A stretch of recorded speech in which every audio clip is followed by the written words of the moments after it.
Hey everyone, welcome back. It is Icon here. Thanks for checking out another episode of Esports Analysis.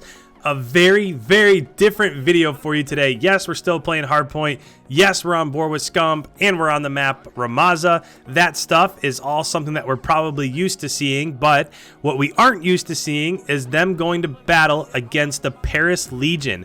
I can't even tell you how many scrims I've watched, right? It's been so many, I literally couldn't tell you how many scrims I've watched. This is the first time that I've seen Chicago scrim Paris, and the reason for that is probably mostly to deal with connection.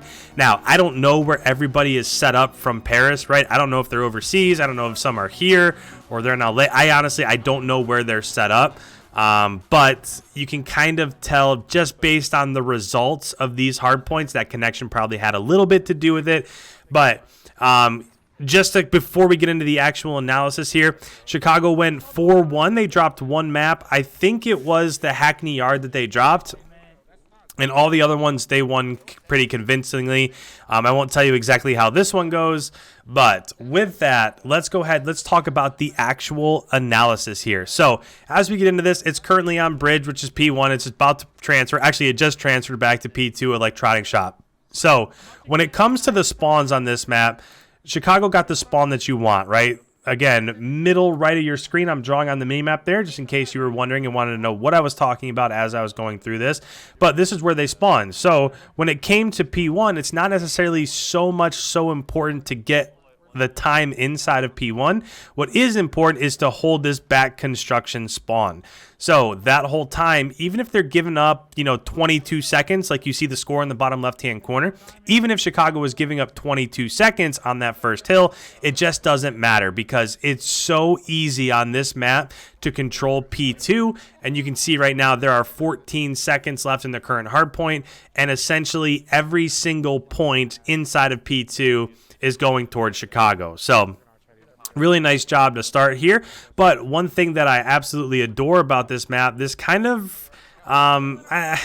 map's really special in that from P2 to P3 to P4 to P5, it just constantly ping-pongs back on the opposite side of the map. So even if you totally got destroyed on P2 and you weren't able to get in, you weren't able to flank, you weren't able to contest at all, that doesn't matter all that much because as it rotates back to P3 on the opposite side of the map, now it's your turn, right? So if you didn't get inside P2, now you can see as it rotates back to P3, the first 30 seconds, every single second of the first 30 seconds ended up going to Paris. Now it's being contested, and now it looks like it was pushed out. I can't really see where exactly Paris is spawning. It does look like they might still be getting that sticky spawn in the back. So with the last 10 seconds there, you can see that they were able to overtake P3. And to me, that just tells me that they still were able to maintain that back P3 spawn, which probably isn't what they wanted, right? If they could have spawned out with 20 seconds left, that would have been perfect because now as it rotates to construction, which is P4, on the opposite side of the map, they still had that P3 spawn, that really sticky spawn back in P3. So for P4, this acts basically the exact same as P2 does. The only thing that's a little bit different, as SCUMP gets stuck right there, but the only thing that's a little bit different is that you really have to pay attention to bottom dirt, so the left-hand side of the map. So let me go ahead and just point a few things out here. So right now we're in P4. I just want to pause this so that as we're in P4, if you're Chicago, you want to be holding down this side of the map, right? This area, because if you're spawning back here, now you have a very short run to get inside of P4. So if you're Paris and you're leaving P3, so they're on P3, now the most well-known routes per se would just be going straight through B-Dom and then through front door. At times, this can be effective if you have the middle of the map cleared out, or if you've already got somebody close and you can kind of pinch this from two different ways. You could also go, you'll see people top platform a lot, and essentially if you have somebody top platform, then you can contest all of these lanes. So if you top platform and you're getting kills around B-Dom, essentially that opens up the middle of the map for your team. But the one that's super important is bottom dirt. So you go mid, you go bottom dirt, and if you can flank this outside door, now all of a sudden if you have somebody hitting from the outside over here and from the front, or maybe you even got somebody through P1 and they're coming through the top, that's how you can effectively break this hard point. But you can see that Chicago did a really nice job of just holding down all the lanes, locking down the map. There are 21 seconds left, and they're still in control, and that's the biggest thing that you just saw right there. So it's kind of hard to see, but Envoy leaked out early, and not only is Envoy over there, but SCUMP is also on the opposite side of the map. So this is how you really take advantage of a map and how you really gain a lead, especially on Rammaza, is that they were able to max out P4. And they were also able to flip. So if you're able to get 2 of these hard points back to back, they got all the time in P4. And now as it's rotated, they're forcing Paris to spawn over towards ammo. And if you know they're going to be coming through that one choke point, that's a really effective way to string together another 60 points. I don't necessarily love the fact that SCUMP pushed there. So let me show this. I'll also just break this down because this is something that's probably not well known all that much. But if you have if you have P5 and you have this back spawn, then the way that this was set up, Paris was coming from ammo, right? So the only way that they can come is through mid-map or through this back alley, right? There's one really strong choke point off of this spawn. SCUMP's job and his only job, you could see he was sitting over here, kind of by top rugs over here, and his job essentially is to just hold down the flank right here. So you can pinch this, right? If you're Paris, you can send somebody top platform, you can drop down this window right here, and if you can pinch through arches, now you can hit Chicago from 2 different ways, and that's a really easy way to contest P5.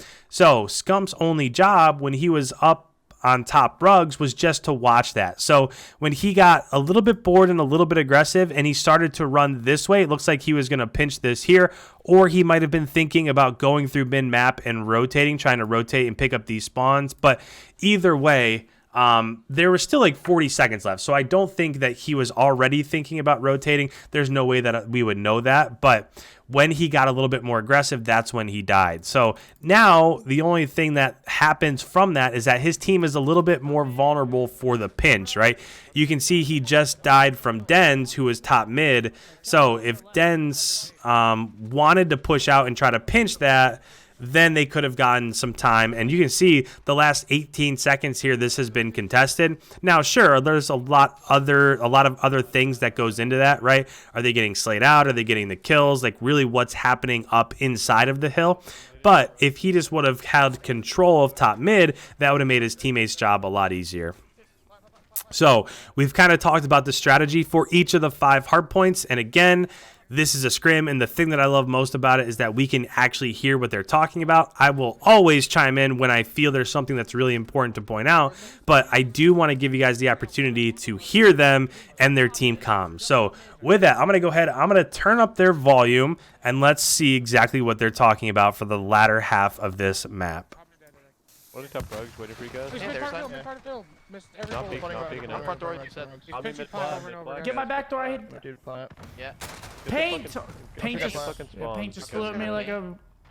Bottom middle. Inner hill, yeah, paint. Top mid flat, top mid flat, top mid. Going back door. Yeah, I'm watching paint. I'm back door. Guys, stand back. So now that it's on P1, they're not getting the last 10 seconds here, but that doesn't matter, right? You would trade the last 20 seconds of P1 if you were able to lock down spawns for P2, and that's what they've been doing so far. Alright, I'm pushed out front end. I'm watching mid. Flood right. He's in alley already set. There's Flood front. Native front now. Two front, bro. Wait, Stand back. There's 2. I got 1. Got one. Someone got me. Another one got me I'm getting inside. out. Good job. It's open. Yo, he's Five. push mid. Also, not sure if you guys have noticed, and you've talked about it a little bit in my comments, but do you guys recognize where Formal's at on the map? He's been running a lot of AR. Arcees has been running, or Formal's been running a lot of SMG. Arcees has been running a lot of AR. It just sounds weird to SCUMP dying multiple times and Hill from his teammates. but it just sounds weird to say. Saying formal and SMG is just weird. It's just something that I'm not used to because that's something that he's never done. I have your help here. Bag. Top mid, dead. Oh, I'm baiting it. I'm baiting you. I'm in the back. No way, man. One more top rugs. Wait, You can see again another from P2 to P3, another set of rotations where Chicago had P2. They should not have P3. They were able to rotate, and now they're getting that sticky spawn in the back. Den's dead in the back. You're dead. Front door, guys. I'm back. Punched me in the head, bro. He wouldn't do that IRL. Any pillars again? Yeah, right. I'm pushing up pillars. Caught Den's lacking. Caught him lacking. One more time. We'll play this time. Let me catch you lacking. Knows I'm here. Oh, gotcha. So that P3 was a little bit of a struggle there. So they weren't able to get pushed out mid-map, and that's the biggest thing, right? If you're able, if on P3, if all of your gun battles are happening inside the hill, then you're probably not having things go your way. It's when you're able to push out and get more towards mid-map, and that's where the gun battles are happening. That's how you really have success on this map. Close right. I can't wallbang him. I can't either. What's this wood made out of? I fucking. Remember, don't everyone go around the flaps on mid. Yo, top rugs, top rugs. He's being a vagina. I just lost full. I don't see anything sandbags. Top rug. What's top three? We ran into. Going deep left right now. So the only other thing with this map, I'm going to go ahead and I'll turn on their team comms so that you can hear me again. But the only thing with this map is that if, say, right here, they weren't able to get this flipped, so they easily, there's 8 seconds left, then they'll probably end up winning off this current hard point. But if they wouldn't have been able to get that flipped, they literally could have just taken that 30 seconds off and just waited for it to rotate back to P5, and they could have won on P5. And that's something that's, I don't know, a little bit annoying on this map. I can see both sides of the coin, but if they just would have given up and just said, you know what, let's just set up mid-map and let's just hold them in their spawn by P4 so that when it rotates back to P5, then we can go ahead and just win off of P5. That's something that's capable of happening on this map. Whereas in some, you still have to push and get kills in order to have positioning for the next hard point. But as we look at the score, Dens had a really strong map. Zed was 15 and 22 for Paris, so probably not the best down there for a couple players from Paris. But up top, SCUMP 23 and 21. We can't really see the deaths, but Arstides looks like he had a good map. Envoy again. It seems like every time I watch a hardpoint matchup, Envoy is always leading the lobby for Chicago. So more of the same from him. But if you're new around here, this is the first time that you've checked out one of my videos, make sure you hit that subscribe button. I put out new videos every single day. So always putting out new content and keeping people up to date on what's happening in the Scrim world. If you like this video, make sure that you leave a like before you head on your way. Any comments whatsoever, put them down below. I love the interactions. And with that, guys, thank you so much. I will catch you in tomorrow's upload.